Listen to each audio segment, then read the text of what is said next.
வீட்டில செஞ்சு பராத் மேராஜ்னு வந்துட்டாலே ஒரு சில பேர் அப்படியே யூடியூப்ல பயான் போடுறதுன்னா, ஃபேஸ்புக்ல வந்து பயான் போடுறதுன்னா, யூடியூப்ல ஷார்ட் வீடியோ போடுறதுன்னா பராத் அப்படி ஒரு இஸ்லாத்துல இல்ல. இஸ்லாத்துல என்ன சொன்னாக்கா அப்ப ஹதீஸ் இருக்குது, என்ன பண்ணுவேன்? அலி ரலியல்லாஹு தஆலா அறிவிக்கிறாங்களே, அபூபக்கர் ரலியல்லாஹு தஆலா அறிவிக்கிறாங்களே, இந்த ஹதீஸ்ல இருக்குது, கண்கூடா இருக்குது. அப்ப ஹதீஸ்ல இருந்து ஒரு கூட்டம் இப்படிதான் இருக்கும். ஒரு கூட்டம் கடைசி வரையும் பராத்தை மறுத்துக்கிட்டே தான் இருக்கும். அது கியாமத் வரையும் இருக்கும். நம்ம பயன்படுத்தலாம், ஒரு நாளைக்கு திருப்பி வந்துருவாங்களா? அப்படி கிடையாது. அவனுடைய வாதம் ஒண்ணுதான், என்ன தெரியுமா? மக்களை குழப்பி இருக்கிறவனை கெடுக்கணும், அவ்வளவுதான். இப்ப நாம என்ன செஞ்சிடும்? பராத்துக்கிறவங்கள எல்லாரும் ஒன்று கூடி இஸ்திக்பார் தௌபா செஞ்சு லா இலாஹா இல்லல்லாஹ் கலிமா சொல்லி அல்லாஹ்ட்ட பாவ மன்னிப்பு கேட்டு, யா அல்லாஹ் என் வாழ்க்கை இப்படி இருந்துச்சு, இனிமேல் என் வாழ்க்கை நல்லதாகணும், செழிப்பாகணும்னு அல்லாஹ் நம்ம முறையிட தெரியுதா? வேற நம்ம என்ன கேட்டோம்? இல்ல தொழுவோம், தஸ்பீ தொழுவோம், அதை தொழுவாங்கன்றாங்க. அது தொழு அந்த கரப்பையான் பராத்துறது தஸ்பீ தொழுவணுமா? தஸ்பீ தொழுவணும். அன்று இரவு கண்ணியப்படுத்து நல்லா சொல்றான். இதே நாளைக்கும் இரவு வரும், நாளைக்கும் இரவு வருமா இல்லையா? கண்டிப்பா வரும். இப்ப நாளைக்கு உட்காந்து இரவு பக்கம் துவா செய்யுங்க, துவா நீ கேட்டா அல்லாஹ் கபூல் செய்வான்.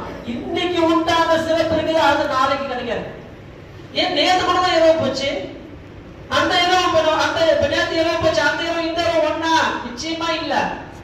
இப்ப நான் பராத்து போனா அடுத்த வருஷம் பாத்துக்கலாம், அடுத்த வருஷம் பாத்துக்கலாம். நீ இருப்பியா?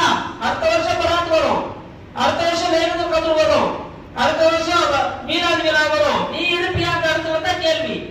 அடுத்து பாத்துக்கலாம். போன வருஷம் ரமலான்ல இருந்தோம், எத்தனை பேர் இன்னைக்கு இல்ல?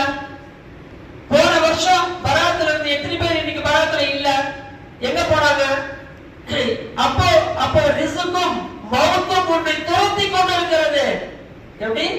ரிஸ்க்கும் மௌத்தும் உன்னை துரத்தி கொண்டு இருக்கிறது. நாம என்ன செய்யறோம்? நம்ம பாட்டு இஷ்டத்தை உட்கார்ந்து இருக்கிறோம். எனவே நாம கொஞ்சம் கவனமா இருக்கணும். எந்தெந்த நேரத்தை நாம் நல்ல முறையில் பயன்படுத்திக் கொள்ள வேண்டுமோ அந்த நேரத்தில் அல்லாஹ் கிட்ட பயன்படுத்தி துவா கேட்டா மட்டும்தான் அடுத்த வாய்ப்புகள் நமக்காக காத்திருக்கிறது. இப்ப நாம நம்ம வீட்டுல தொழுகையாளிகள் இல்லாம இருப்பாங்க, நமக்கே தொழக்கூடிய எண்ணம் இல்லாம தான் இருக்குது. ஏன்னா நானே பல நேரத்தில் இன்னைக்கு தான் பல கூட்டத்தை பாக்குறேன். ஒவ்வொரு நேரம் தொழுகைக்கு பாப்பா இன்னைக்கு வருவாங்க, நாளைக்கு வருவாங்கன்னு சொல்லி வர்றதில்லை. இப்ப நாம என்ன செய்யணும்? அல்லாஹ் கிட்ட கேட்டு வாங்கிக்கணும். யாரெல்லாம் தொழக்கூடிய சிந்தனை எனக்கு ஆசை இருக்குது, ஆனா பள்ளிக்கு வரும்போது என் மனம் இடம் தரல.